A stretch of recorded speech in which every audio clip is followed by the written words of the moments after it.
कि पिछले 2 सालों से जो भाजपा ने एक झूठों का पहाड़ बनाया हुआ था, हर तरह का प्रोपेगेंडा चलाया था कि बहुत बड़ा शराब घोटाला हो गया है और फला फला व्यक्ति ने फला फला कहा इसलिए बड़ा घोटाला हो गया है, उसका पर्दाफाश आज हुआ।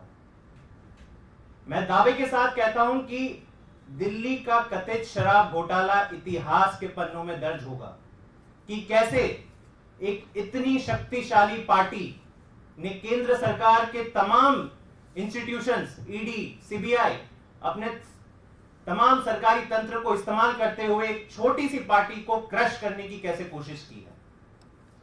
2 साल से इन्वेस्टिगेशन चल रही है। 2 साल से हम पूछ रहे हैं कि अगर आप कह रहे हैं इतना बड़ा घोटाला हुआ है तो मनी ट्रेल कहां है? कोई जवाब नहीं है भाजपा के पास।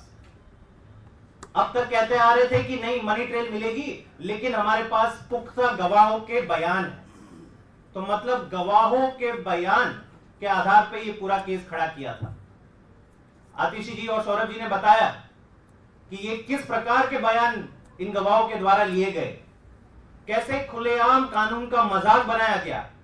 आपसे हम तब तक बयान लिया करेंगे, आपको तब तक जेल में डालोगे जब तक आप एक आम आदमी पार्टी के बड़े नेता का नाम नहीं लेते। तो किसी ने किसी का नाम लिया, किसी ने किसी का नाम लिया।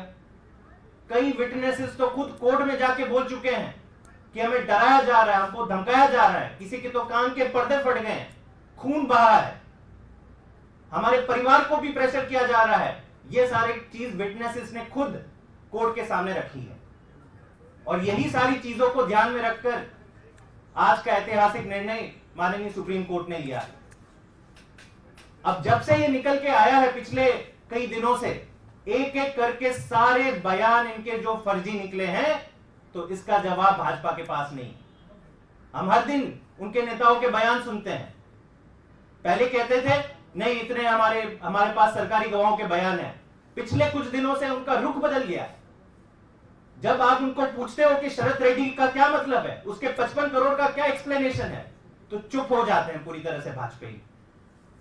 जब हम पूछते हैं कि मकुंटा रेड्डी, जिनके बयान पे आपने अरविंद केजरीवाल जी को अंदर कर दिया, उसको एनडीए का टिकट कैसे दे दिया, वो मोदी जी का पोस्टर लगा के प्रचार कर रहे हैं लोकसभा चुनाव में, और उनके बयान के आधार पर आपने एक सिटिंग मुख्यमंत्री को अंदर बंद कर दिया, तो चुप हो जाते हैं भाजपाई। जवाब केवल एक आता है, अरे भाई साहब ये सारे तर्क देने हैं तो कोर्ट में दीजिए ना, कोर्ट से आपको बेल क्यों नहीं मिल रही।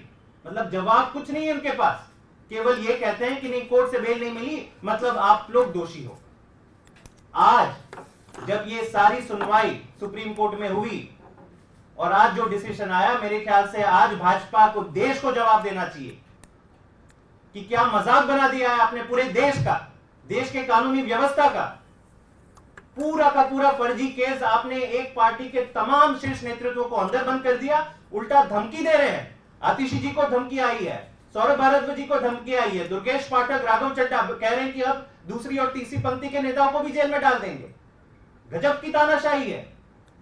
मेरे ख्याल से आज देश की जनता, देश के हर एक देशभक्त को गर्व होना चाहिए कि भारत की कानून व्यवस्था और संविधान ने सच का साथ रखा है। और कुछ ही दिनों की बात है कि ये पूरा का पूरा जो मैं कह रहा हूं कि झूठों का पहाड़ बना है, वो पूरी तरह से बिखर जाए।